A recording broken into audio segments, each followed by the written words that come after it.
Chapter 2. Day 1 Guns and Explosives. Today's I planed on a practice lessons with Snipe. Of course no one knows this besides Nezu and Snipe, since I intended to use grenades and explosives like C4. What they don't know is that the grenades will be filled with fake blood instead of paint.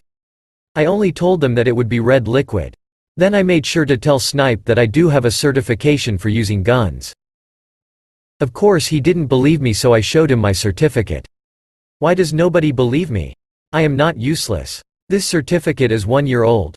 It is valid. I still want to see your skill myself. Could you come with me and show me how good your aim is?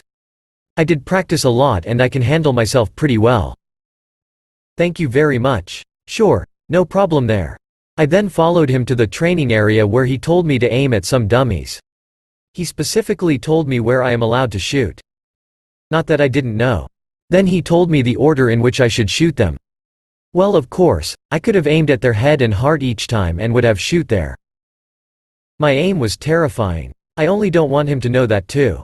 That's why I decided against it, since I didn't want him to know how good I was with them and also miss some targets on purpose. Midoriya, students usually do not have a gun certificate. May I ask why you have one? I can see that your aim is good, which means that you are still practicing it sometimes. My mother wanted me to know some self-defense. That should be good enough. Right? After all, it was the truth. Thanks, Mom. It was a good decision of you to basically force me to learn these things. Let's just say guns are not my only specialty. I see. But there's still no need for a student like yourself to know these kind of things.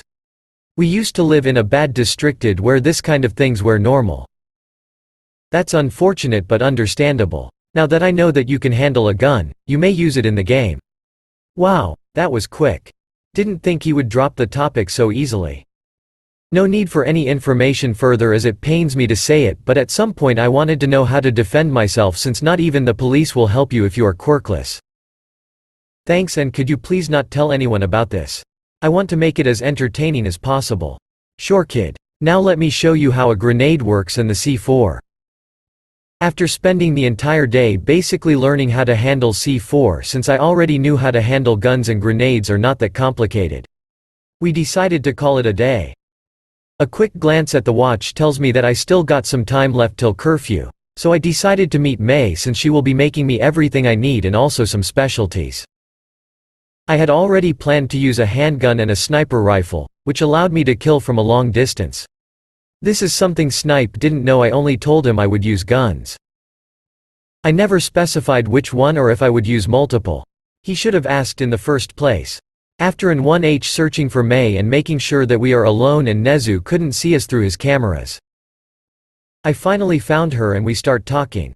Hello May, I am sure Nezu already told you that I asked for you? Hello Izuku, yes, I can't wait to make some beauties for you. Do you have something specific in mind? If not, let me show you my babies. That won't be necessary. I do have some ideas and I need you to make them. Spill it. I can't wait to hear your ideas.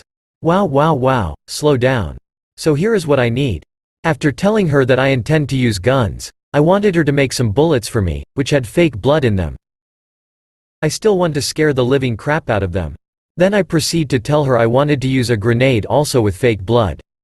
I also needed some sleeping gas grenades, a mini drone for spying, some daggers and knives, a complete new costume with a mask.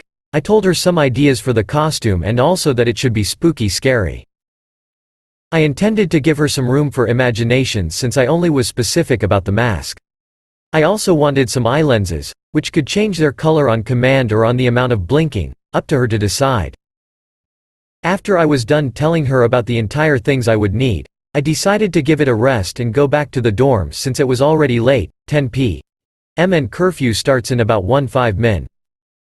After entering my room, I started to make some videos about my past and the 3 choices I had back then. Naturally, I didn't talk about my second encounter with All Might and One for All.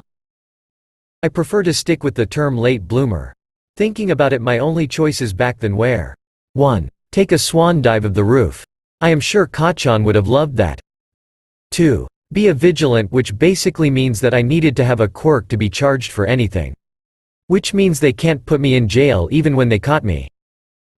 3. Be a villain, since I am smart and I thought at that moment that there are a lot of fake heroes out there, since my hope of being one was easily crushed by the number one hero himself.